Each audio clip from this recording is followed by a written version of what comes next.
अस्सलाम वालेकुम नाज़रीन, प्रोग्राम हेल्थ 21 के साथ मैं हूं आपका मेज़बान Mutahir Jalees Khan. Health 21 K21 news का एक ऐसा प्लेटफॉर्म है जहां पर लोगों के बॉडी से मुतालिक किसी भी तरह की बीमारी या एक हेल्दी बॉडी के लिए क्या ज़रूरी होता है, क्या एहतियाती तदाबीर ऐसी होती हैं जिसकी वजह से एक हेल्दी बॉडी, एक तंदुरुस्त बॉडी के लिए, एक तंदुरुस्त जिस्म के लिए क्या ज़रूरी है और किस तरह से एहतियात करनी चाहिए ख़ुद की भी, ताकि आप सेहतमंद रह सकें। और इसके साथ साथ जो इस वक्त पेंडेमिक सूरत हाल चल रही है, पहली लहर से लेके इस वक्त मौजूदा चौथी लहर आ चुकी है, जो कि बहुत ही ख़तरनाक डेल्टा वेरिएंट के नाम से ये लहर चल रही है और उसमें बहुत जल्दी लोग इफ़ेक्ट हो रहे हैं। पहले ये था कि एक शख्स से सिर्फ एक शख्स ही इफ़ेक्ट हो रहा था, मगर ये डेल्टा वेरिएंट ऐसा है कि जिससे एक बंदे से लेके 5 बंदे उससे मुतासर हो सकते हैं, यानी बहुत बड़ी तादाद में लोग इससे इन्फेक्ट हो सकते हैं। इसका वाहिद हल एहतियाती तदबीर है और दूसरा स्टेप इसका वैक्सीनेशन है, जो कि बहुत बड़ी तादाद में लोग वैक्सीनेशन करा रहे हैं, चाहे अब वो उनको लॉकडाउन का डर हो, अपनी सिम बंद होने का डर हो या ख़ुद का भी डर हो, लेकिन वैक्सीनेशन हो रही है। गवर्नमेंट इस पे अच्छा स्टेप उठा रही है। इसके साथ साथ एक प्राइवेट सेक्टर डॉक्टर ईसा लेबॉर्ट्री का जो कि गवर्नमेंट के साथ मिलकर एक बहुत अच्छा अपना किरदार अदा कर रहा है, चाहे वो वैक्सीनेशन से मुतालिक हो, टेस्ट से मुतालिक हो या किसी भी तरह की फैसिलिटी हो जो आवाम तक मुहैया की जा रही है। और इसके साथ साथ डॉक्टर ईसा लेबॉर्ट्री जो कि पहली वेव से लेके इस वक्त चौथी लहर चल रही है, उसने भरपूर किरदार अदा किया है, तमाम इक्विपमेंट्स को लेके, तमाम टेस्ट प्रोसेस को लेके, और अब वैक्सीनेशन का जो प्रोसेस चल रहा है उन्होंने भी अपने सेक्टर में बहुत अच्छे तरीके से वैक्सीनेशन का एक सेटअप रखा है और लोगों को वहाँ पर फैसिलिटेट किया जा रहा है। क्या इससे इम्पैक्ट पड़ते हैं? सबसे पहले तो ये चौथी लहर किस तरह से इम्पैक्ट कर रही है उस पर बात करेंगे। इसके साथ साथ वैक्सीनेशन का प्रोसेस इस चौथी लहर के अंदर क्या कुछ हद तक मुतासिर हुआ है, इस पर बात करेंगे। हमारे साथ स्टूडियो में गेस्ट मौजूद हैं, डॉक्टर फैज़ान नकवी हैं और ईसा लेबॉर्ट्री से इनका ताल्लुक है, जो कि कंसल्टेंट हैं मॉलिक्यूलर पैथोलॉजी में। उनसे बात करेंगे। डॉक्टर फैज़ान साहब, बहुत शुक्रिया प्रोग्राम के लिए आपने वक्त निकाला। सबसे पहले तो मुझे ये बताइएगा कि मॉलिक्यूलर पैथोलॉजी एक आम शख्स की ज़बान में क्या कह सकते हैं उसको, ये क्या प्रोसेस है, किस तरह से कंसल्ट करते हैं इसके अंदर आप? जी, बहुत शुक्रिया आपने प्रोग्राम में बुलाने का। जी, सबसे इम्पॉर्टेंट बात यह है कि मॉलिक्यूलर पैथोलॉजी आमतौर पे पहले कोई ऐसी फील्ड ना थी जिससे ज़्यादा लोग नहीं जानते थे, लेकिन कोविड के आते ही ये समझे अपने टॉप के ऊपर पहुँच गई। और हुआ ये कि जो कोविड की जो भी टेस्टिंग है, it is been done through molecular biology, जिसके अंदर PCR का इस्तेमाल आया। पहले भी और बहुत सारे टेस्टों में ये यूज़ होती है, जिसके अंदर SCV है, HBV है, इस तरह वो है TB है, इन सब में इसका काम था। लेकिन जैसे ही मॉलिक्यूलर जैसे ही COVID-19 आया, तो molecular pathology turn out to be the only diagnostic test जो कि अवेलेबल है। तो इस वक्त इसकी इम्पोर्टेंस बना है और अल्हम्दुलिल्लाह हमारे डॉक्टर ईसा लैब के अंदर we have the setup of molecular pathology which is 10 years old। तो हम फ्रॉम द वेरी स्टार्ट इसको करते आए हैं। We are not such lab जिसने COVID-19 के आते ही ये काम स्टार्ट किया हो। अच्छा, आपने अभी बताया जैसे कि 10 साल से ये तमाम प्रोसेस चल रहा है, ज़्यादा जिद्दत और शिद्दत इस वक्त COVID-19 के पेंडेमिक सूरत हाल के अंदर हमने देखी है।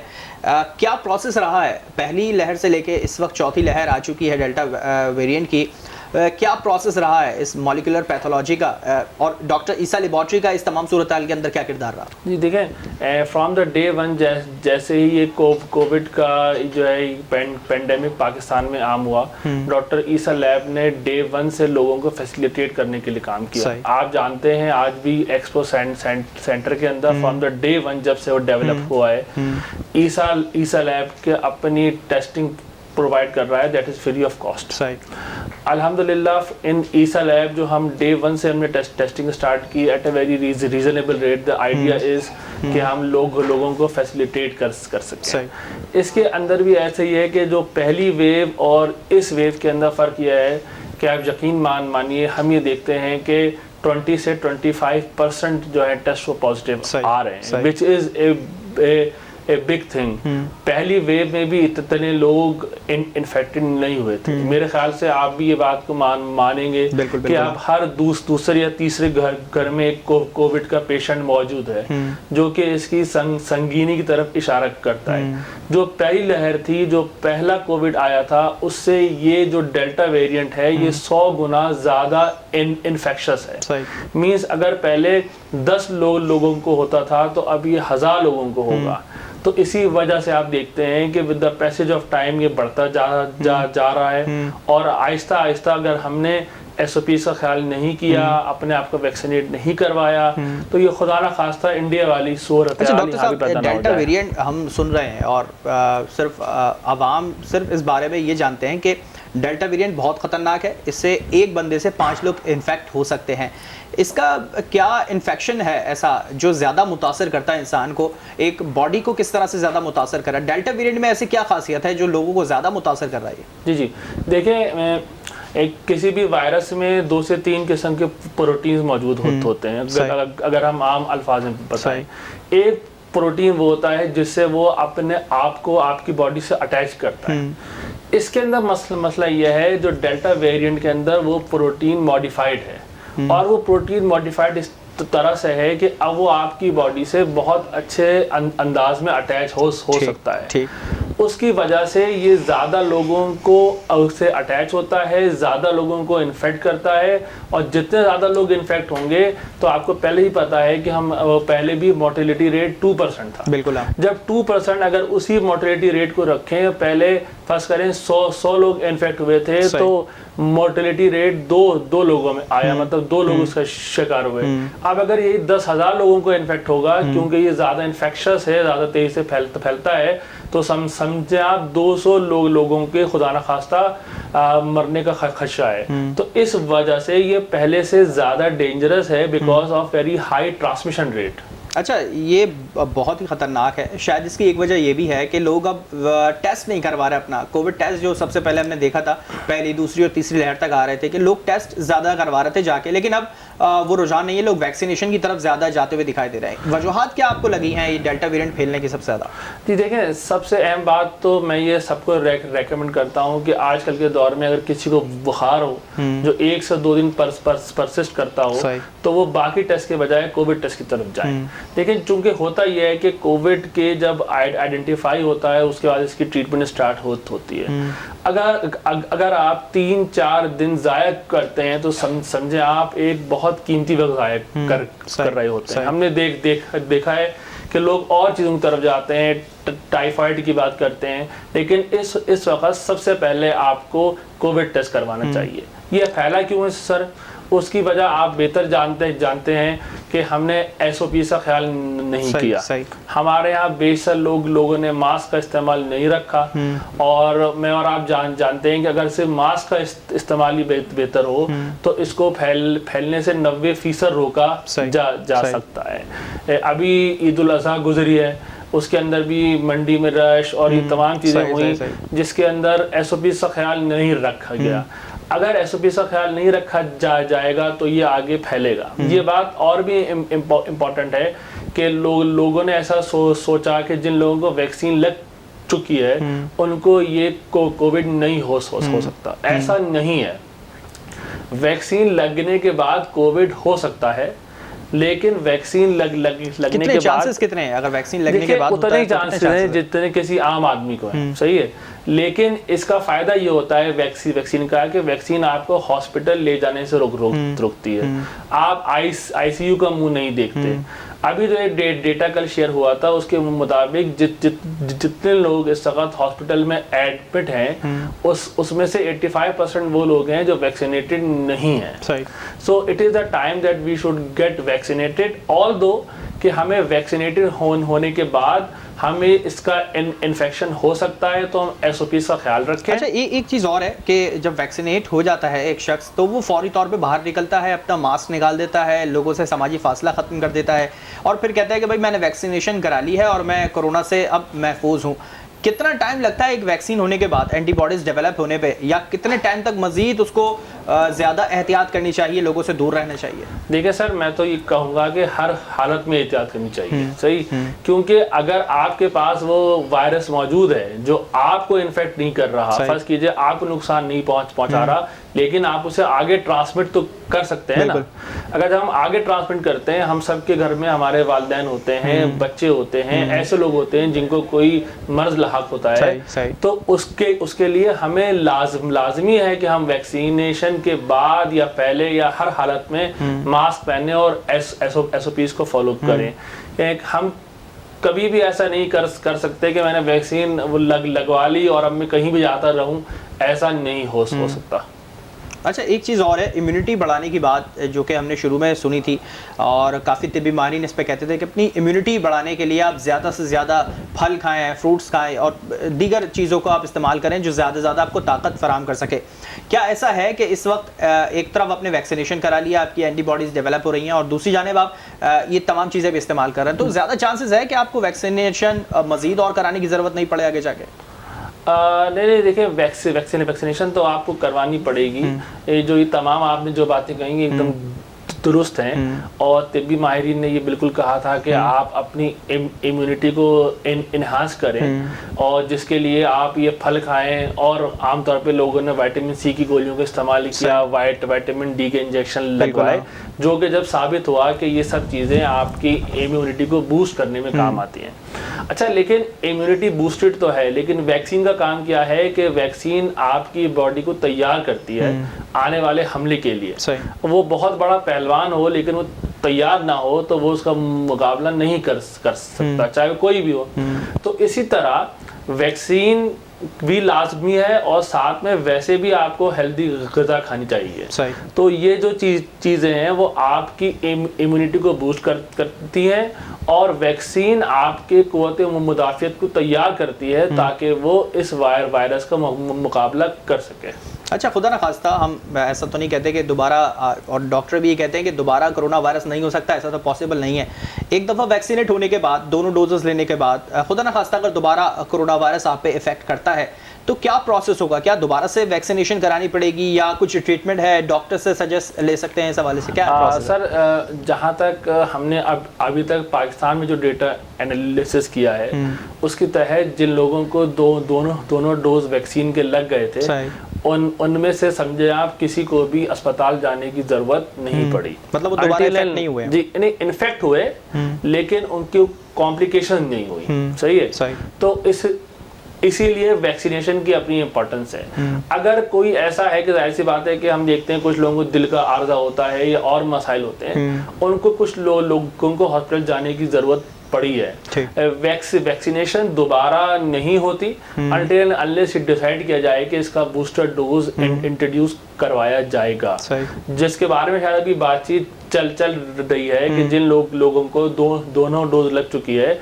उसके बाद शायद उनको एक बूस्टर डोज लगवाया जाए, लेकिन it is still in the pipeline. पहले मरहले में तो वो लोग वैक्सीनेट हों जो अभी तक वैक्सीनेट नहीं हुए और वो इसको किसी भी किस्म की कॉन्स्पिरेसी थ्योरीज का शिकार हैं। अच्छा, इसी हवाले से मैं बात करूँ, डॉक्टर ईसा लेबॉरेटरी ने वैक्सीनेशन के हवाले से क्या मज़ीद सहूलियात प्रोवाइड करी हैं लोगों को, क्योंकि ये चौथी लहर है और बड़ी ख़तरनाक है?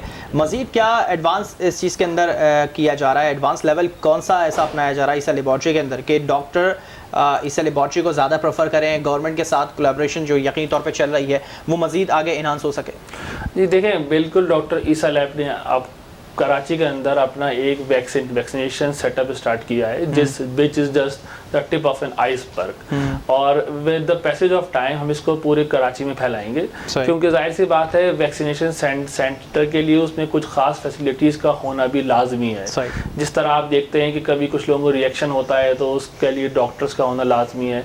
तो उस हिसाब से कि जो ईसा लैब है वो फुली इक्विप्ड होके पूरे कराची के अंदर और फिर पूरे सिंध के अंदर इसको आगे लेके जाएगी। इस वक्त हम कराची में भी कर रहे हैं vaccination at the garrison hospital, और दूसरा हम कासमाबाद ब्रांच जो है हमारी हैदराबाद में, उसके अंदर भी वैक्सीनेशन का प्रोसेस चल रहा है। इसको आहिस्ता आहिस्ता हम पूरे कराची में अपनी तमाम ब्रांचेस में एक्सपेंड करते जाएंगे, लेकिन ये अमल आहिस्ता आहिस्ता आगे बढ़ेगा। चलें, आहिस्ता आहिस्ता आगे बढ़ेगा। हम यही उम्मीद करते हैं कि हुकूमत के साथ मिलकर ईसा लैबोरेटरी अपना इसी तरह भरपूर किरदार अदा कर सके। मैं वैक्सीनेशन की तरफ दोबारा आऊँगा। एक हमने ये अमल देखा है कि वैक्सीन लगने के बाद कुछ लोग कुछ दिन तक इफ़ेक्ट रहते हैं, कहीं ना कहीं कोई बीमारी उनको हो जाती है, कहीं उनको बुखार हो जाता है, किसी को नज़ला ज़्यादा हो जाता है, या उनकी बॉडी पेन कर रही होती है, उनको हेडेक ज़्यादा हो रहा होता है। तो ऐसा क्या है इस वैक्सीन के अंदर कि लोगों को इस तरह से ज़्यादा इफेक्ट करे? और फिर हमने देखा कि किसी को उस वैक्सीनेशन के बाद कहीं किसी को जल्द की बीमारी हुई है, किसी को आंखों में इन्फेक्शन हुआ है, किसी को ब्लड में इन्फेक्शन, डॉक्टर ने सजेस्ट किया है कि आपको ब्लड में इन्फेक्शन हुआ है कि आप वो वैक्सीनेशन ना लगवाएं तो ज़्यादा अच्छा रहेगा, दूसरी डोज ना लगवाएं तो ज़्यादा अच्छा रहेगा। तो ऐसा क्या है इस वैक्सीनेशन के अंदर कि लोग इस तरह से इफेक्ट हो रहे हैं, किसी को जल्द बीमारी, किसी को आंखों की बीमारी, और अब शायद सुनने में आया है बैरून मुल्क ऐसी प्रोसेस है कि कोरोना वायरस होने के बाद हेयर फॉल हो रहा है, उनके बाल झड़ रहे हैं, ज़्यादातर मुतासर हो रहे हैं। तो क्या ऐसा मुमकिन है कि आगे चल के ये तमाम चीज़ें फेस करने पड़े? देखें जनाब वाला, इशू ये है कि जब भी हम बात करते हैं इसके अंदर कि हमें कोविड वैक्सीनेशन के बाद बुखार चढ़ा या कुछ हुआ, तो अगर हम अपने बच्चों को भी वैक्सीन लगाने जाते हैं तो हमारे साथ ऐसे ही होता है। जब भी हम जाते हैं, हम वैक्सीन लगवाते हैं और डॉक्टर हमें कहता है कि अगर इस बच्चे को बुखार चढ़ जाए तो आप पैनरोल दे दीजिएगा। अच्छा, ये तो एक नॉर्मल सी बात है ना, इसके अंदर कोई परेशानी की बात नहीं। आमतौर पे याद रखें, किसी भी दवा का जो रिएक्शन होगा वो 1 दिन तक होगा या 2 दिन तक होगा। अगर ऐसा हमने देखा है कि लोगों को आज वैक्सीन लगी और 2 हफ्ते बाद कह रहे हैं मुझे वैक्सीन लगी थी इसलिए बुखार चढ़ गया, सही ऐसा नहीं होता। अगर कोई रिएक्शन होना है तो 1 दिन 24 घंटे में हो जाए, फर्स्ट करें हम मान लें 48 घंटे में हो गया, उसके बाद कोई और वजूहात भी हो सकती हैं। आमतौर पे इस बात का ख्याल रखना चाहिए, जैसे आपने बात की कि किसी को एलर्जिक रिएक्शन हो जाता है, तो उसके अंदर जब आपसे हिस्ट्री फॉर्म फिल करवाया जाता है तो उसको सही से फिल करें, क्योंकि वहाँ पे जो ऑपरेटर्स हैं वो आपसे पहले पूछते हैं, डॉक्टर आपसे पूछता है कि क्या आपको किसी चीज़ से कोई मसला है कि नहीं। तो आमतौर पे हम वो जल्दबाजी के अंदर उसको इग्नोर करते हैं और कहते हैं हाँ बस कुछ नहीं, अल्हम्दुलिल्लाह बहुत फाइन है, हम सब कुछ है। मैंने खुद ऐसे लोगों को वापस किया है कि जो लोग आते हैं जिनको जो है बुखार होता है और आप उनसे कहें कि आपको बुखार है तो वो कहते हैं नहीं, हो जब चेक किया जाता है तो उनको होता है।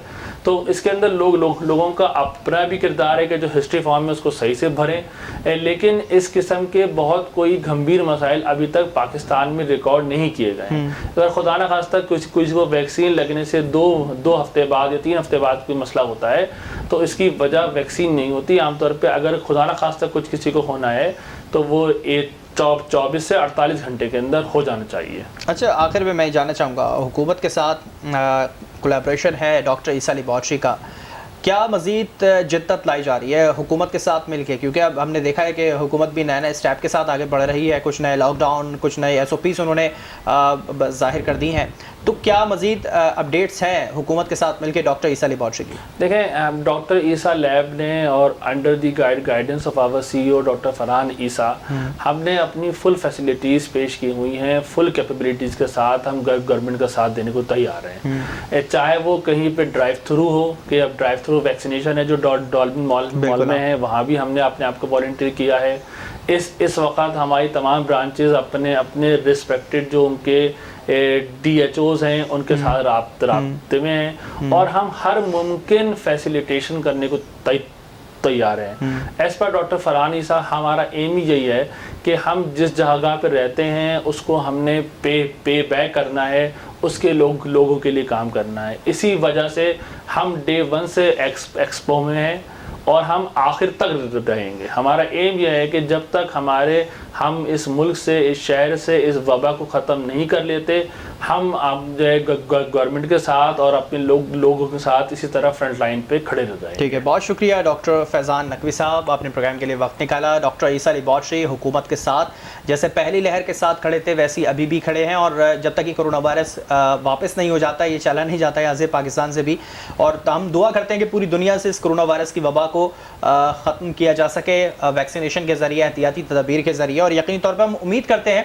कि आने वाला वक्त मज़ीद और अच्छा होगा, ये वैक्सीनेशन का अमल इसी तरह चलता रहे और कोरोना वायरस जल्द से जल्द ख़त्म हो। लेकिन इसमें शहरियों को और आवाम को बहुत बड़ी तादाद में अपना किरदार अदा करना पड़ेगा, क्योंकि एहतियाती तदबीर, समाजी फासला, SOPs, मास्क, सैनिटाइज़र, हम ये शायद अब भूल चुके हैं। हम ये सोच रहे हैं कि शायद वैक्सीनेशन करने के बाद हम तमाम चीज़ों से पाक हो चुके हैं, हम वैक्सीनेशन कराने के बाद हम कोरोना वायरस से बच जाएंगे, मगर ऐसा नहीं है। कोरोना वायरस दोबारा इफेक्ट हो सकता है, मगर उस हद तक नहीं होगा कि आपको हॉस्पिटल और ICU का मुंह देखना पड़े। और हम दुआ करते हैं कि यह तमाम चीज़ें किसी को फेस करने की ज़रूरत ना पड़ सके। एहतियात करें, वैक्सीनेट हों और ख़ुद भी करें और अपने घर वालों को भी वैक्सीनेशन कराएं और इस कोरोना वायरस से ख़ुद को और तमाम लोगों को बचाएं। यही सबके लिए और सबकी बेहतरी में ज़्यादा अच्छे तरीके से आगे अपने मुस्तकबिल को लेकर चला जा सकेगा। प्रोग्राम का वक्त खत्म हुआ, मुझे मेरी पूरी टीम को दीजिए इजाज़त। अल्लाह हाफ़िज़।